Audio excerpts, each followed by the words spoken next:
महाराष्ट्र के दंगल में बीजेपी की हालत कैसी है, इसको समझने के लिए आपको ज़्यादा पीछे जाने की ज़रूरत नहीं है। आज छोटी दिवाली है, कल बड़ी दिवाली है, और ये दिवाली से 3 साल पहले की दिवाली आप याद कर लीजिए। दिवाली 2021, देवेंद्र फडणवीस बाकायदा प्रेस कॉन्फ्रेंस कर रहे थे, और कोई इकलौते नेता नहीं थे देवेंद्र फडणवीस, और भी कई नेता लगातार प्रेस कॉन्फ्रेंस कर रहे थे और प्रेस कॉन्फ्रेंस करके कह रहे थे कि नवाब मलिक उनके अंडरवर्ल्ड के साथ में संबंध है। यह कहा जा रहा था प्रेस कॉन्फ्रेंस करके दिवाली 2021 में। और आज देखिए आप, दिवाली 2024 आते आते बीजेपी का पटाखा कैसे फुस होता हुआ नजर आ रहा है कि नवाब मलिक बीजेपी महायुति गठबंधन के साझा उम्मीदवार हैं। समझ गए आप पूरा खेल? यही हो रहा है महाराष्ट्र में। और यह ऐसा नहीं है कि कोई अचानक से आ गया, अचानक से हो गया, रातों रात हो गया। नहीं साहब, यह पूरा एक क्रोनोलॉजी के तहत हुआ है, और वो पूरी क्रोनोलॉजी आपके सामने रखूंगा। और दूसरी बड़ी बात, दूसरी बड़ी खबर मैं आपको देने वाला हूं। बीजेपी के दिग्गज नेता, उन्होंने कहा कि ये बाहरी नेताओं को ला ला करके यहां पर आप उम्मीदवार बना देते, हमारे सर पर बैठा देते हैं, अब बहुत हो गया, ये नहीं चलेगा। और उन्होंने बगावत करते हुए अपना मैदान में ताल ठोक दी है। उस पर भी बात करेंगे, लेकिन सबसे पहले बात कर लेते हैं नवाब मलिक पर, क्योंकि नवाब मलिक और बीजेपी और उसके साथ साथ मीडिया का पूरा कनेक्शन लगा था नवाब मलिक के खिलाफ प्रचार करने में। अब वो दुष्प्रचार था या बीजेपी खुद आज दूषित हो गई है, इस बात को बीजेपी बताए। लेकिन 2021 का मैं बयान एक बार आपको सुना देता हूं, जो प्रेस कॉन्फ्रेंस कर रहे थे देवेंद्र फडणवीस नवाब मलिक के खिलाफ। पहले एक बार वो बयान पूरा सुन लीजिए, पहले मैं पढ़ करके आपको सुनाता हूं और फिर उनकी जुबानी आपको सुनाऊंगा। और आज नवाब मलिक को जो है वो अपने घर का नवाब बनाना पड़ रहा है। इनको नवाब मलिक को अपने घर का नवाब बनाना पड़ रहा है, और वो भी तब जबकि नवाब मलिक की बेटी को पहले ही टिकट दिया जा चुका था। तो बहुत बड़ी क्रोनोलॉजी है, और पूरा सब कुछ पूरे सिस्टम के तहत, पूरी क्रोनोलॉजी के तहत हुआ है। कैसे हुआ है वो जरा सिलसिलेवार तरीके से देखिए। और उसमें सबसे पहले कड़ी आती है देवेंद्र फडणवीस का बयान। क्या कह रहे थे देवेंद्र फडणवीस दिवाली 2021 से पहले प्रेस कॉन्फ्रेंस करके, जरा देखिए। हिंदी में कहते हैं खिसियानी बिल्ली खंबा नोचे, इस प्रकार की व्यवस्था नवाब मलिक की हुई है। लेकिन मैं इतना कहना चाहता हूं कि उन्होंने एक फुलझड़ी चलाई है, तो बम तो फूटेगा, दिवाली के बाद फूटेगा। और दिवाली के बाद नवाब मलिक और इनके अंडरवर्ल्ड के साथ में क्या संबंध है, इसके सबूत मैं आपको भी दूंगा, यानी प्रेस को दूंगा, मीडिया को दूंगा, और राष्ट्रवादी कांग्रेस पार्टी के जो अध्यक्ष हैं श्री शरद पवार, उनको भी मैं सबूत दूंगा। हालांकि अभी जब बाबा सिद्दीकी की हत्या की गई तो उसके बाद में नाम जोड़ने की कोशिश की गई शरद पवार का नाम, बाबा सिद्दीकी का नाम, वो अंडरवर्ल्ड के साथ जोड़ने की कोशिश की गई। लेकिन जरा ये तस्वीर देखिए आप, जिनको आप अंडरवर्ल्ड के साथ में बता रहे थे, वो बाबा सिद्दीकी, वो तो थे ही एनसीपी के नेता, अजीत पवार के नेता, महायुति गठबंधन के नेता। अब उसके बाद में बाबा सिद्दीकी के बेटे, उनको भी अपने साथ में महायुति ने कर लिया, एनसीपी ने उनको भी टिकट दे दिया। बाबा सिद्दीकी के बेटे को अजीत पवार ने अपना उम्मीदवार बनाया है। जिशान सिद्दीकी पहले कांग्रेस के नेता थे, लेकिन जिशान सिद्दीकी को भी बीजेपी अपने पाले में ले आई। तो जो अंडरवर्ल्ड की बात करते थे, डॉन दाऊद इब्राहिम की बात करते थे, प्रेस कॉन्फ्रेंस के सामने सबूत पेश करने की बात करते थे, बम फोड़ने की बात करते थे, भैया उनके तो फुलझड़ियां भी नहीं चल रही है। और दरअसल उन्होंने बम को अपने सर पर बैठा लिया है। जिस बम को फोड़ने की बात देवेंद्र फडणवीस कर रहे थे, वो आज उनके सर पर बैठ गया है। साझा उम्मीदवार है नवाब मलिक। देखिए जरा क्या कह रहे थे देवेंद्र फडणवीस। हिंदी में कहते हैं खिसियानी बिल्ली खंबा नोचे, इस प्रकार की अवस्था नवाब मलिक की हुई है। लेकिन मैं इतना ही कहना चाहता हूँ, अब उन्होंने एक फुलझड़ी जलाई है तो बम तो फूटेगा और दिवाली के बाद फूटेगा, और दिवाली के बाद नवाब मलिक इनके अंडरवर्ल्ड के साथ क्या संबंध है, इसके सबूत मैं आपको भी दूंगा और राष्ट्रवादी कांग्रेस पार्टी के जो अध्यक्ष है श्री शरद पवार जी, इनको भी मैं वो सबूत दूंगा। कायदे से ऐसे बयान के बाद में बचने का कोई रास्ता नहीं होता है। मतलब कोई ऐसी बात अगर कोई आपका परिवार का व्यक्ति, कोई आपका रिश्तेदार, कोई आपका दोस्त आपको कह करके चला जाए तो शायद उम्र भर ऐसा होगा कि आप दोनों, भले ही एक वक्त खराब हो जाए, आप दोनों जो है परेशान रहें, लेकिन आपस में कभी एक दूसरे के से दोबारा हाथ नहीं मिलाएंगे। लेकिन राजनीति जो है ना वो बड़ी निर्मम होती है, और राजनीति में लोगों का कैसे उल्लू बनाया जाता है, इससे बढ़िया तरीके से आप कैसे समझ सकते हैं, और इससे बढ़िया तरीके से और मैं कैसे आपको समझा सकता हूं। यही तो देखना चाहिए ना कि कैसे नरेंद्र मोदी छाती ठोक ठोक करके एनसीपी का फुल फॉर्म बता रहे थे, नेचुरली करप्ट पार्टी, और उसको अपने साथ ले लिया। तो नवाब मलिक तो बहुत, उस हैसियत से अगर देखें आप तो नवाब मलिक तो बहुत छोटे एक तरीके से नेता हो गए। एनसीपी उस वक्त में 40 के करीब जो है वो लेकर के लोग आए थे अपने साथ में विधायक। लेकिन अब मैं आपको गणित भी बताऊंगा कि 2019 में बीजेपी ने जितने सीटों पर उम्मीदवार उतारे थे उतनी सीटों पर बीजेपी उम्मीदवार इस बार नहीं उतार पाई। लेकिन उससे पहले एक बड़ी खबर देख लीजिए, बीजेपी के खिलाफ बगावत कर दी है बीजेपी के ही दिग्गज नेता ने। महाराष्ट्र भाजपा में बगावत, टिकट न मिलने पर निर्दलीय लड़ने जा रहा है बड़ा नेता।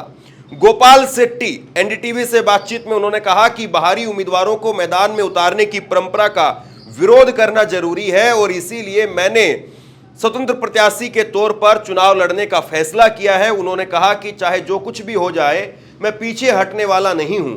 बता दें कि बोरावली से भाजपा विधायक सुनील राणे की जगह पर संजय उपाध्याय को टिकट दिया गया।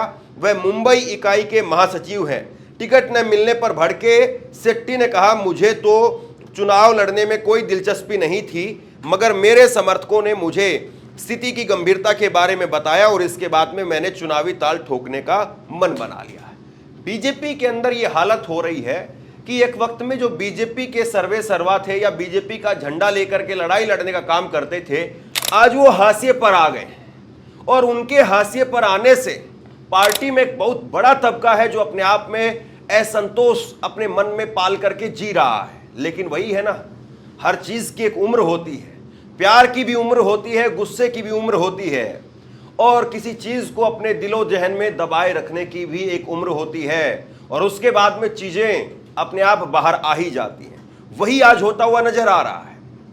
बीजेपी के दिग्गज नेता बीजेपी के खिलाफ बगावती हो गए हैं, और बात केवल इतनी नहीं है, बीजेपी को बहुत झुकना पड़ा है, बीजेपी को बहुत पीछे हटना पड़ा है, बीजेपी को बहुत कॉम्प्रोमाइज करना पड़ रहा है महाराष्ट्र चुनाव को लेकर के, और वो भी तब जबकि सारी पार्टियों को ये पहले ही तोड़ चुके हैं, सारे बड़े नेताओं को एक तरीके से अपने चौखट पर, अपने दरबार में उनको नतमस्तक करवा चुके हैं। उसके बावजूद बीजेपी को पीछे हटना पड़ रहा है। पर्दे का पीछे का खेल जो है वो आपको इन आंकड़ों से समझ में आएगा। सबसे पहले आप ये देखिए 2019 की स्थिति क्या है। 2019 के अंदर बीजेपी 164 सीटों पर चुनाव लड़ी थी। शिवसेना, जो उस वक्त में दो शिवसेना नहीं बनी थी, इकलौती शिवसेना थी, वो 124 सीटों पर चुनाव लड़ी थी। कांग्रेस उस वक्त में 147 सीटों पर चुनाव लड़ी, और एनसीपी जो एक ही थी, शरद पवार की ही एनसीपी थी, वो भी 124 सीटों पर चुनाव लड़ी थी।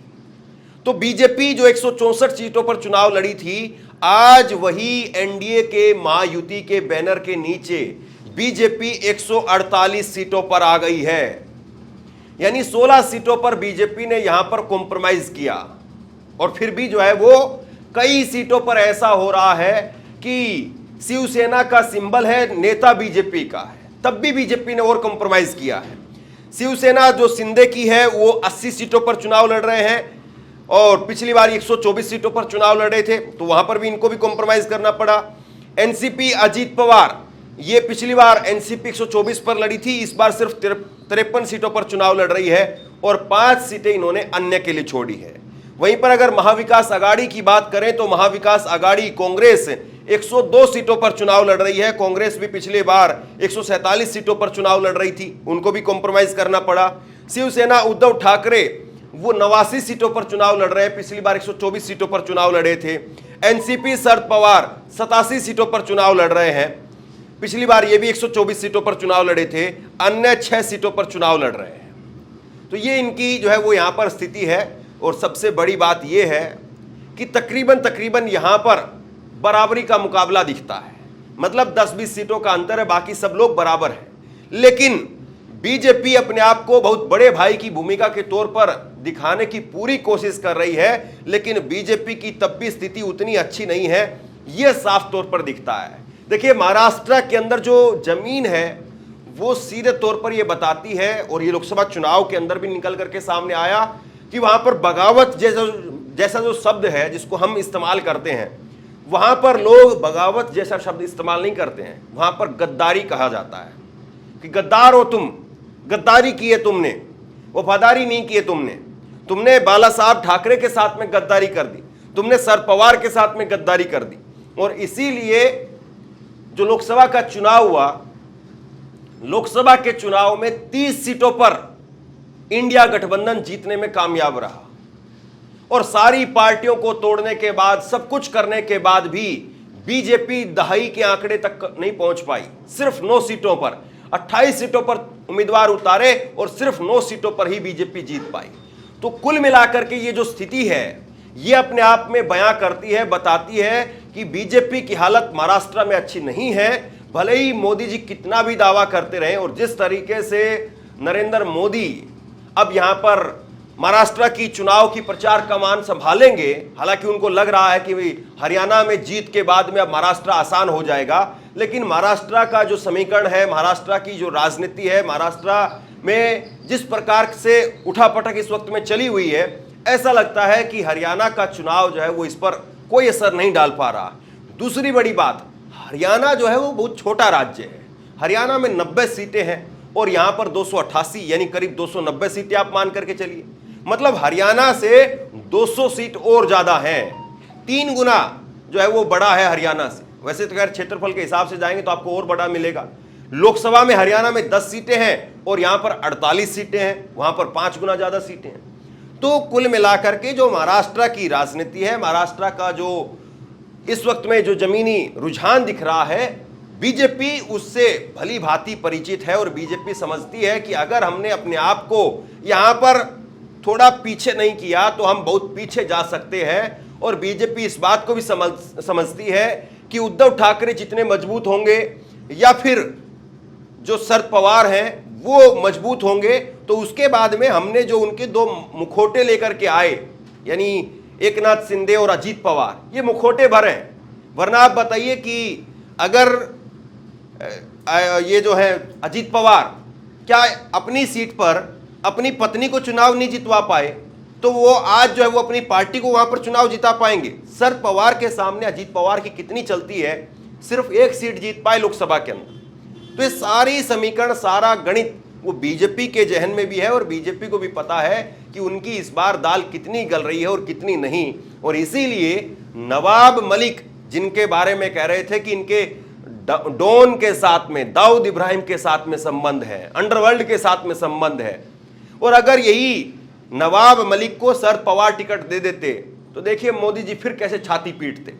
फिर मोदी जी छाती पीट पीट करके कहते कि इनके तो वाकई जो है वो उनके साथ में संबंध है, अंडरवर्ल्ड के साथ में। लेकिन खैर, अब बीजेपी के साथ में आप हैं तो आप संस्कारी हैं, लेकिन जनता इस बात को मानती नहीं है।